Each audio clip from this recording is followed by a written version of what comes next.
All right, everybody, welcome back to another episode of Thrivers Ed. Today, I want to talk about really the how and why we can build our own platform. And with this, I'm talking really about publishing and podcasting. And so I have brought on a true expert in both of these fields today. I am so excited to sit down with her. I have with me today Dr. Christiana Schroeder. Dr. Christiana is a business and wellness coach, an award-winning professor, and a best-selling author.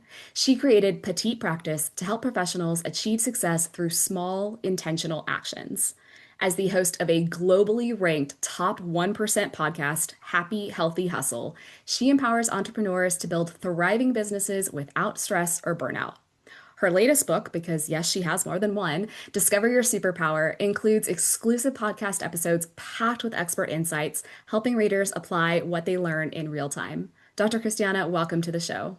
Thank you so much for having me here. I'm really excited to share some of my secrets. So, audience is going to be a good one. Absolutely. You are so well-rounded. I think these are two fantastic different things we can walk onto. And the fact that you're an expert in both is going to make this a really great episode. But I want to kind of pull back the curtain a bit and figure out how it is that we got here because you're originally from Germany. You came Mhm. to the US on a Fulbright scholarship and you pursued a PhD in health economics. So at what point or how did you realize that you could transfer this academic journey into a thriving coaching business?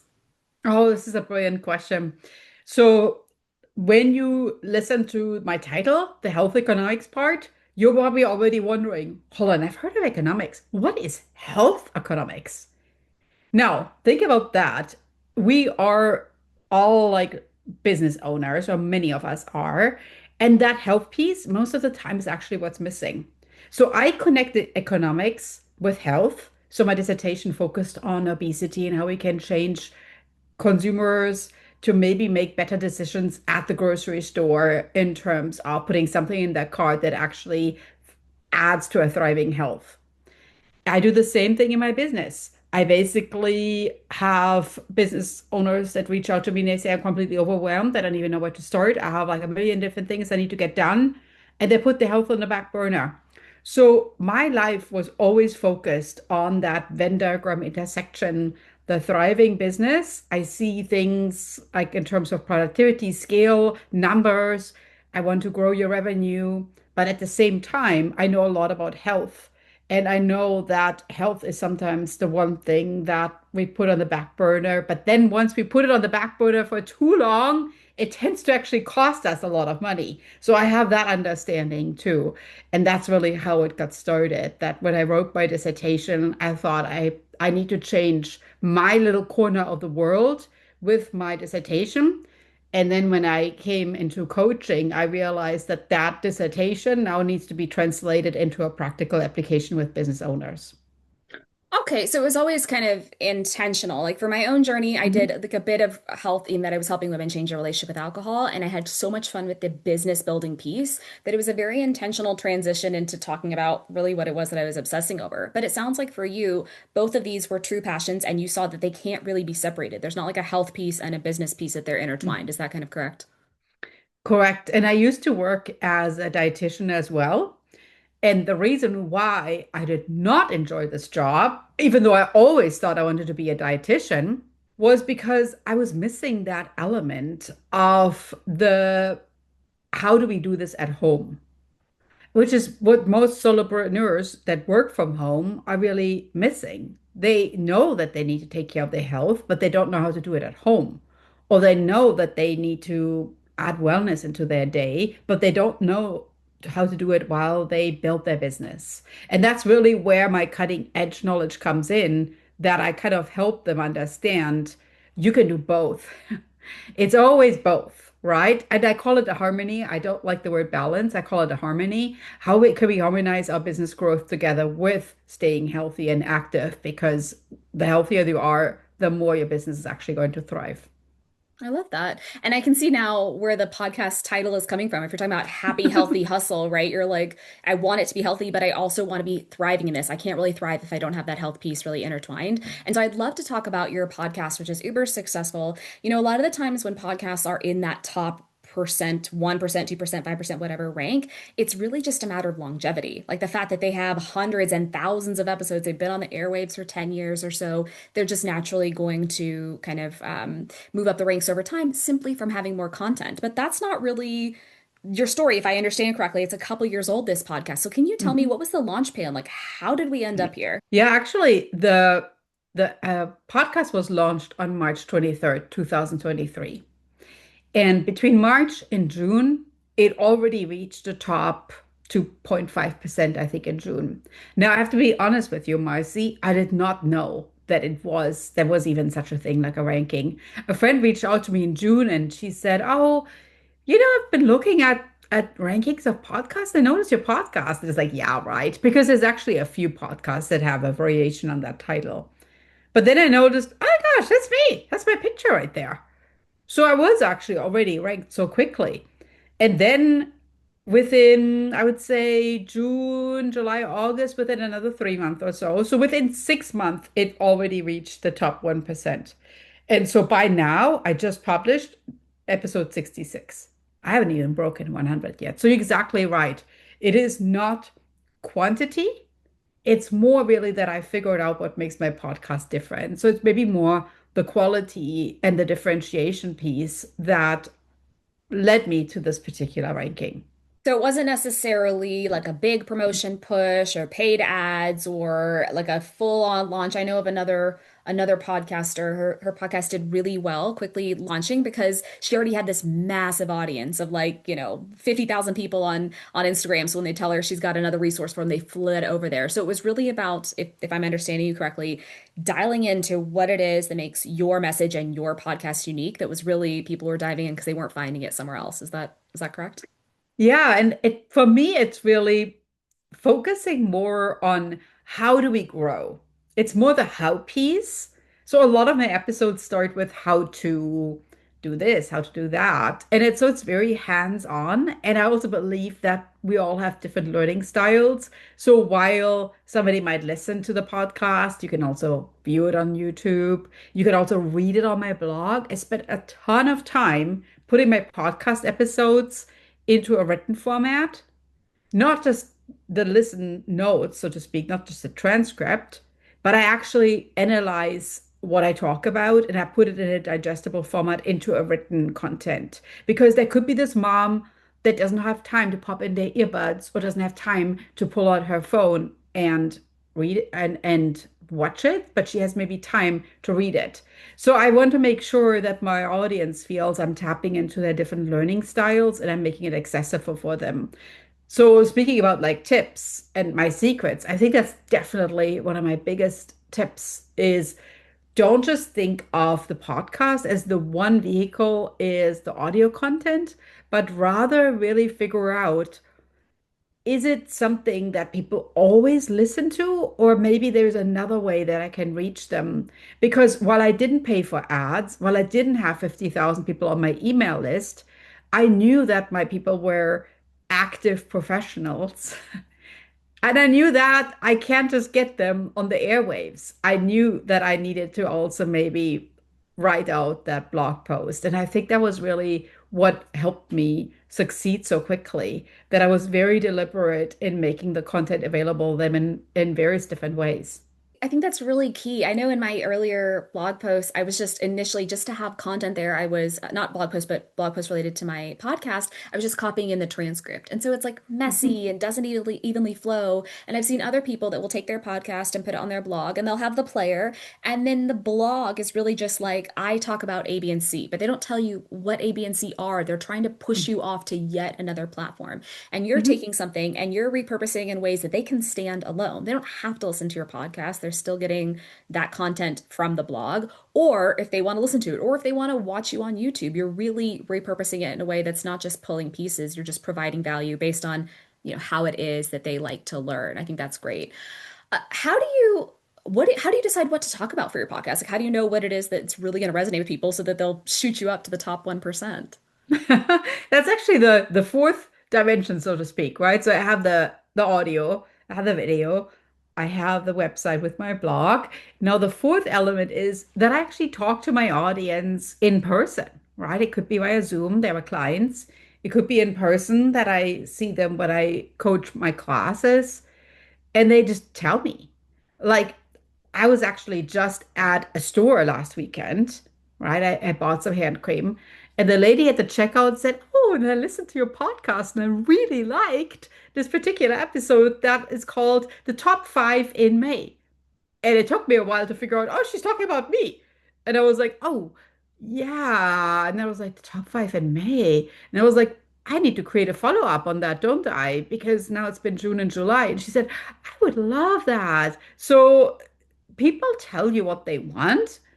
And I think the more you make them aware that they can, the more you can do episodes that actually answer questions. And quite honestly, sometimes it's also things that people want to know. They know that I have a PhD, and then they email me or text me and ask me something. And instead of just writing them back, I think they are just the ones that step forward and ask the question, but it's probably not like a unique situation. It might be a question that some other people have as well. And then I create a whole podcast episode about it because I'm an educator and I'm a firm believer that if I explain something to one person, it probably could reach a wider audience. And if I already spent the time researching it, why not just use it and make something really snappy about it, like a podcast episode? Yeah, absolutely.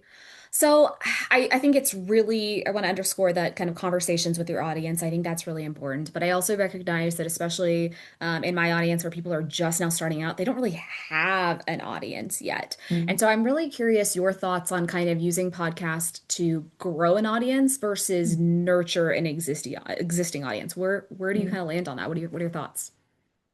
Yeah, I mean, of course, there's the old strategy of like you send out an email letting people know, oh, I just dropped a podcast episode. I actually many times don't even do that. In my mind, my emails are nearly like a little bit of a different animal than just talking about I dropped a podcast episode. Because while I know that people see value in announcing that, I sometimes reserve the email for a little bit more of a storytelling that's going beyond even what the podcast episode is. So for me, the podcast really came more from, just talking to people in person. And when I was teaching workshops, etc., that I was looking at as an extension of what I was teaching, maybe a little more specific. Like, let me tell you 3 tips how to create an elevator pitch. So it's very niched. And I think if you don't have an audience yet, an easy way to do that is whenever you meet somebody, have your business card. And on the back of my business card, I actually have one QR code for my podcast and one QR code for my books, where people can just scan with their phone and immediately leads them there. Because 8 out of 10 times people say, oh, I didn't even know you have a podcast. So wherever you are, my email signature, for instance, I don't just list my name and my title, my socials. I also list my podcast or my business card. I talk about it. And you always want to make sure that it comes across as a way I'm serving my clients. I don't want to just go to my podcast to increase my listen volume, but it's like something, oh, I talked about this recently on my podcast. If you have the chance, you could check it out. More like that, to where when somebody asks you something, instead of answering the question again, you could just say, well, why don't you go to the podcast or to the YouTube? And that's where it's at. And same with my books. I don't just like, have like, a sales pitch for my books, but I'm more if somebody asks me something specific. For instance, one of my books is called How to Master Your Goals. If they ask me about goal setting and habits, I say, well, I wrote a whole book about this. And then, that's how it works out. So it's really about promoting it. It's not just this one-time launch of I have this big podcast, everybody's going to flood in. You are finding all kinds of opportunities to promote it, whether that's through different channels like your blog, your YouTube, your email signature, your business cards. When people are asking questions, instead of, just creating a new answer from scratch every time, pushing them to the episodes that are going to solve these problems. It's not just this one time I told my audience about this one time and hope that they're going to find me. It is reminding them over and over again that you have a key resource for them that can solve their problems. Dr. Christina, I'm curious, is it, in your opinion, ever too soon in starting your business to start a podcast? Oh yeah, for sure. I totally think so. Okay. Tell me about that. Yeah, yeah. Um, I kind of like started on a whim. Like I mentioned earlier, the date, the March 23rd, 2023. I'm a firm believer in numbers and dates. And because I'm a very structured person, those dates create deadlines for me. So all my books are launched on like these fun days, like 9/9/2019 or something like that. It's just like that's just how I function in my life because it helps me create fun deadlines.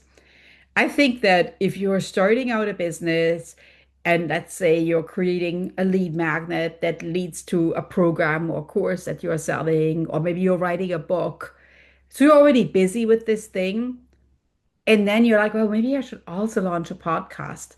I can tell you, it's a little bit like rubbing your stomach and rubbing your head in the opposite directions. Your mind is just like, oh, yeah. So you want to feel when you launch your podcast, you're at a spot to where you can actually create episodes and keep it up.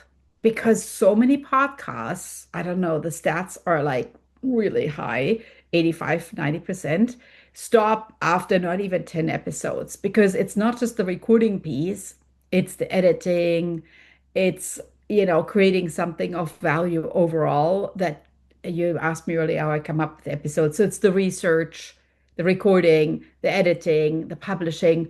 So it's a little bit like, let me give you an example. It's a little bit like, you have one child and you're like, oh, this is actually pretty good. Maybe we'd have more children. And then, like you have another child, and then people ask you, when is going to be the next one? You're like, well, hold on. I first have to get comfortable. It's a little bit like that. You want to do like one thing at a time, and maybe eventually you're going to have five children, and that means you have your book and your podcast, etc. But each of them needs love and dedication because the audience can tell. If you just throw something together, they can tell. They're like, this doesn't come from a place of love. This comes from a place of productivity, and I don't really like that very much. So you want to be the place of love. You need to make sure that you are comfortable for that second child or third or whatever that would be for you. Mm.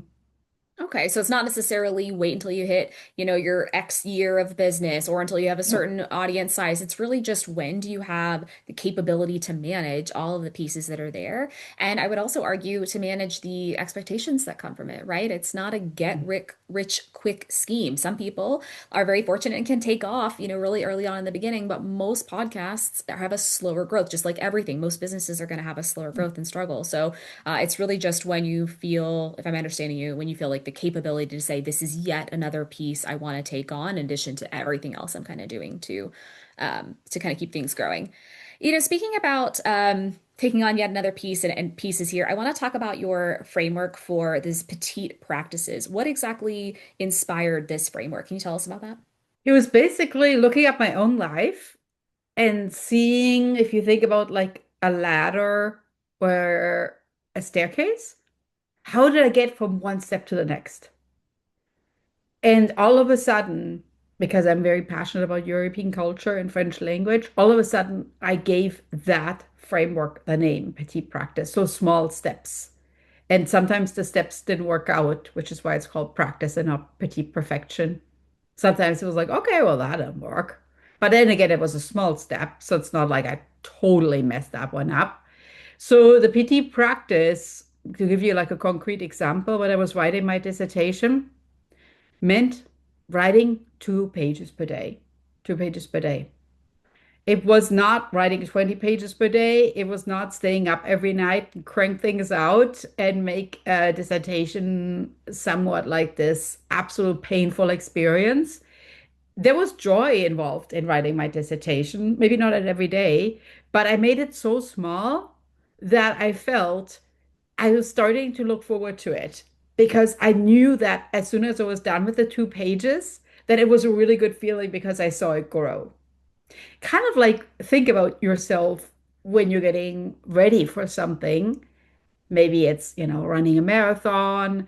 Maybe it's, like getting a dinner together, how you assemble all the little ingredients, or you get yourself physically in shape, and how you see that momentum is building. And that's how Petite Practice was born. It was messy at times, but there was momentum, and that momentum created that moment of joy because I felt like I see it rolling. And then after a while, it becomes a habit, right? Because you already know now, I'm going to sit down, I'm going to write the 2 pages. So your body just knows.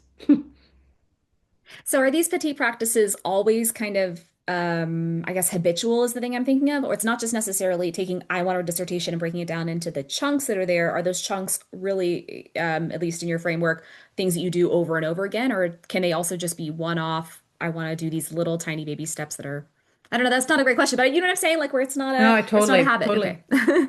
I totally understand your question. It's not always to where you take something big and you chunk it down and you keep doing that same thing every day. It could be even like, for instance, some business owners that I work with, they have like whatever hip problems, neck problems, and they carry that stress in those areas. It could even be that you just take 5 minutes per day for a stretching. And that's your petite practice. So you don't need to necessarily get ready for that marathon by stretching every day and add more activities to it. You could just do the same thing every day. So I like the word habitual for sure. But at the same time, the consistency is really what matters. It's the consistency. And that is, I leave up to you. I never set people's schedule. I never say you need to do this every day or you need to do this 6 times per week. I more think, what works for you? Is it 1 time per week? Is it twice per week? But whatever rhythm you feel is good, we're going to stick to it. And if we feel it's not great, we can always adjust, but we have to stick to it because especially if you have children, routine is really what creates happy children. My children thrive on routine. So we are the same way, adults. And sometimes we are so hard on ourselves in our routines, whether that's sleep, food, business. We kind of like, get all sidetracked. Petite practice creates that routine, but you are in charge of finding the time, finding what content that routine entails, and then, of course, how does it really work for you? Is it in the morning? Is it in the evening? Right? So that's your flexibility. But at the end of the day, the results that I'm getting from my clients, unbelievable, unbelievable. I love that you leave this kind of consistency piece in their hands because I know some people will define consistency as I do an Instagram live every Friday at 10 a.m. every single week, rain, shine, Christmas doesn't matter. And for me, I define consistency as continuing to do the thing, continuing showing up. Like I'm thinking of putting pennies in the jar. It doesn't matter if I put Mhm. that penny in the jar at 10 a.m. on Friday or at 3 p.m. on Friday or if I wait till Saturday, but I'm still doing it. And it's just keeping up that pattern, that habit, like you're saying. So I think it's really important that you honor that people have kind of different needs when it comes to that. For other people, the fact that they do it at 10 a.m. every Friday is how they show up because they know that that's their non-negotiable. And for me, it feels constricting. And I can tell you that I'm going to rebel about having to do something over and over again every single week. So I think that's a really key piece and probably why you're so successful is that you're honoring the uniqueness of every individual in this practice. Love that feedback. And I think what's important too is the more you tune in with yourself, the more you actually notice that you're changing as well. So I'm a different individual from when I wrote my dissertation, from when I just had my children to when I just started my business. We are always changing, we are evolving. And sometimes you look at something that you used to do and you're like, I can't believe I did that, right? And you pick up new habits. So a petite practice doesn't mean like you have to do this for the rest of your life. Maybe that element of, let's just say, meditation is replaced in the future with a walk, right? It's more really that you do something that's important for you, and those little things that are important for you are probably going to be modified as you change yourself. And that's great because that means you're in tune with your body. And I love that. Lovely. I was going to actually ask you earlier when we were talking about these petite practices, I had a question in mind for you about whether or not you used this in your writing, and you kind of mentioned that you did for your dissertation. But if we're moving into Yeah. writing your books, Mhm. what was the process like for that? When did we talked earlier about kind of knowing when you can incorporate something based on your capabilities. So how did you decide, like, now is the time for me to sit down and write my first book? hmm Yeah, the book really came because I felt a little bit like a broken record where I was constantly repeating the same things over and over again. And I was like, oh, I just talked about that. I wish there would be like a way that I could just say, let's just go to page 42 and let's look at this together. And there wasn't the page 42. So then I thought, well, like I maybe probably should just like put it down together and write it. And I actually hear that a lot, even about the classes that I teach, where people from various parts of the country or the world say, oh, I wish I could get a little piece of you somewhere in your coaching and your teaching in your book. And that's really when it came that I again listened to my audience. So the voice of the consumer said, I need something that's a little bit more tangible than just a PDF of something. I want actually some bound copy that's pretty. So all my books are really visually appealing.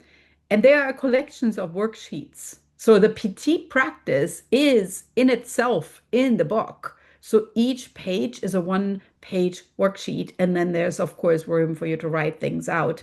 So I knew from the get-go that I wouldn't write the next Harry Potter novel or, something along these lines because I knew that I wanted to create something that pulls in our own kinesthetic learners by writing things down. So how did I do that? Answering your question there was I basically had to figure out what's the journey that you take to really grow your business. And then I arranged it in that. And that doesn't mean that our journey is linear. I basically put elements in the book, but I don't expect that you read the book from the first to the last page. I would love for you to just take the book and open it and look at the table of contents and say, today, I want to create an elevator pitch to pitch myself to the next podcasts. And then you look at that. And on the next day, maybe you're going to look at, all right, my branding seems off. How can I create a really good brand sheet? And that will be our next day. So as long as you keep the momentum going, the book will be there for you. You don't have to do like, oh, I didn't do this page there. That's not how it's built. It's essentially just like a spice rack, and you open the cabinet, you're taking out the spices that feel good on that day. I'm hearing a theme here of this honoring the uniqueness of people, right? Where you have, they don't have to necessarily, not everybody's going to go from page 7 to 8 to 9. They may not need page 9 at this moment, right? And consistency is not always going live at 10 a.m. So really honoring that individuality. And maybe that's the answer to this question, but I'm also curious because I looked online, I was Amazon shopping for Prime Day, and all of your stuff has just 5-star reviews. So Uh-huh. what do you think is the underlying pin of that? How do you only get 5-star reviews? Well, I think to be honest with you, I mean that the fact that when I coach people, I always say, all right, if there's something you would like me to change, let me know, right? And then I think alone the fact that you open yourself up, being vulnerable and saying that and being open to that criticism already makes people appreciate you. Because I'm never saying, oh my gosh, this is perfect. Just this morning, I taught a workshop and we're looking at brand boards. And I talked about something in the brand board thing, and then I said, "Oops, here we go. There's actually like an element there that I need to change." People love that. They give you like high ratings because they appreciate that you're a human and you didn't create this just with some AI bot or with some person that's not even you, a ghostwriter, right? They actually appreciate that I'm behind my work. And so a lot of the reviews are like, she's really approachable.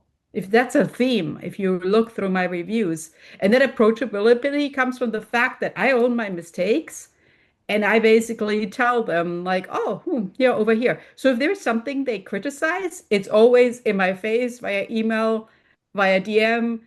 And then the fact that I respond to it and I say, yep, oh, messed that one up, right? Is when they come back, they're like, man, she's She's standing behind her product. I love that. Because so many companies are so like there's no face behind the company. I don't want to be that person. I always want to be the person that if there is something I can do for you, how can I serve you? You need to let me know. And I think that's really how the ratings came about.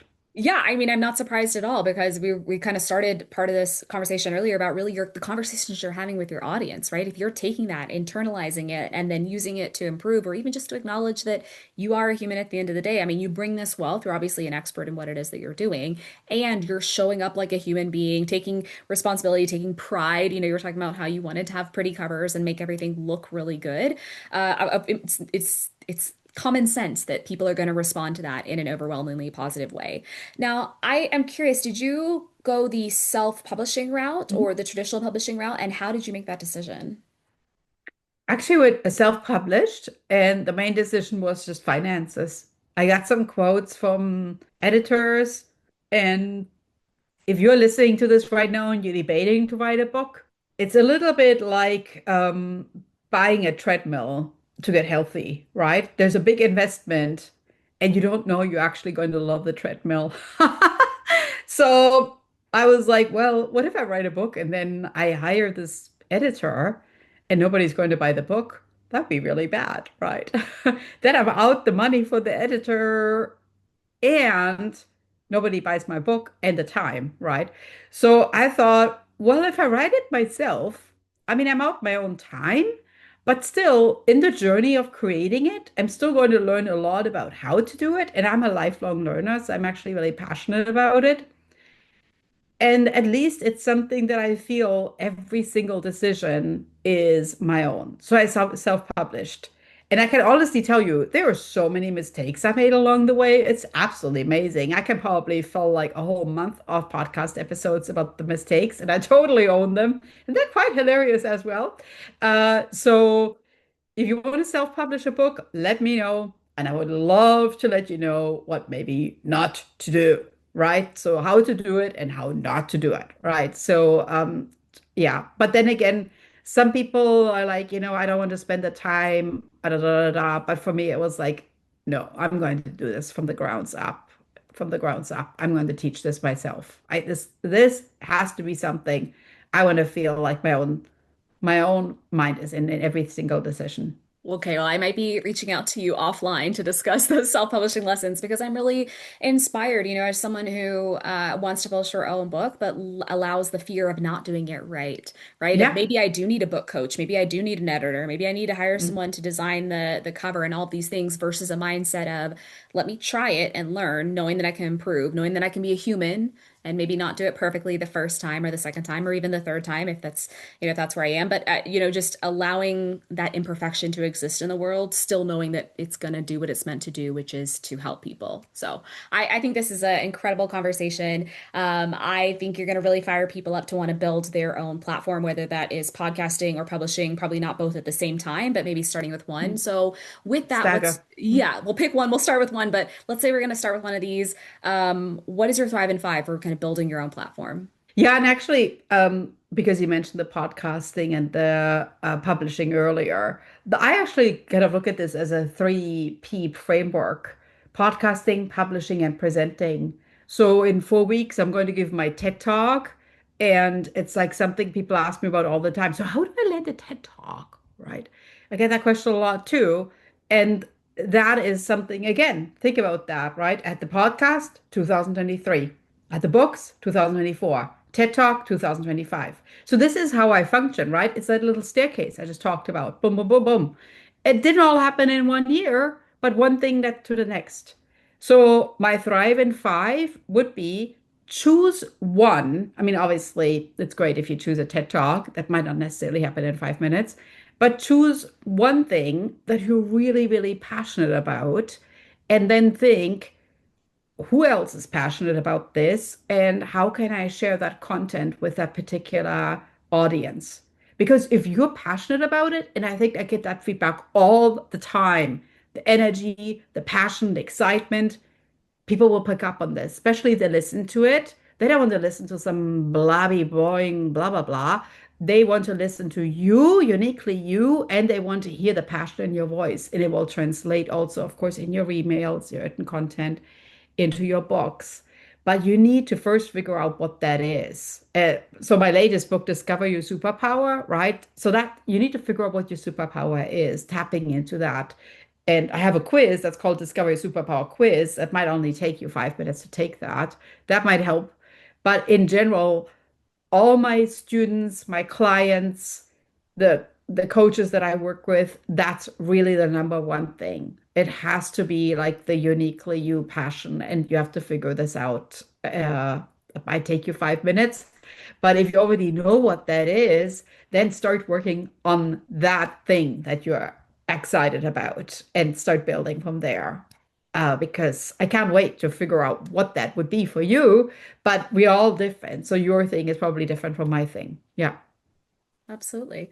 My last question for you, I think you just answered, but I want a little bit more information because I'm just so excited. So, I was going to ask you, what is this next big step? You've got the podcast going great. You've got Mhm. these books with this top Amazon seller, and now we just heard what's next is this TED Talk. Can you Uh-huh. tease a little bit Yep. about what exactly that's going to be about? Talking about, it's actually quite emotional. I just had somebody yesterday that I presented a talk to, and she nearly started crying. So it talks about how I invented my petite practice framework and how it really transformed lives. And I'm just going to leave it at that because I want to tease that out a little bit with everybody. But it is quite humbling, the journey of what happened. And it's quite timely because, people talk about AI and people talk, oh my gosh, I'm so stressed and I'm overwhelmed. And essentially, what I'm trying to build is a little bit of a bridge between what are we in terms of humans and where are things going to go? So it's focusing on education in 2050, and I'm building a bridge to get there. Wonderful. Well, I will make sure that the link to that gets into the show notes once that is live. That sounds very exciting and emotional, and I'm all for that. So, Dr. Christiana, if people want to connect with you, if they want to learn more about your books, your podcast, any of that stuff, where should I send them? Go to my website, drchristiana.com. So it's Doctor, and then my first name, Christiane, written all out. And then, of course, what you want to do is check out my podcast. Super easy, right? Just type in Happy Healthy Hustle. You can also look at those podcast episodes on my website or on YouTube. I'm always at Dr. Christiana. And then on Amazon are my books. Also, I have an Amazon storefront. So a lot of things that people ask me about are products that help your business, your wellness. And I put them together in cute little lists. I'm a big believer in lists, and I put them in my Amazon. And then you can look at them on there too. So if you are, today's Prime Day, right? If you are believing in Amazon shopping, that would be another place where you can find me on Dr. Christiana or Hello Happy Nest and my storefronts on Amazon. Perfect. Well, I will make sure all of those links get into the show notes. Dr. Christiana, thank you so much for your time. Thank you.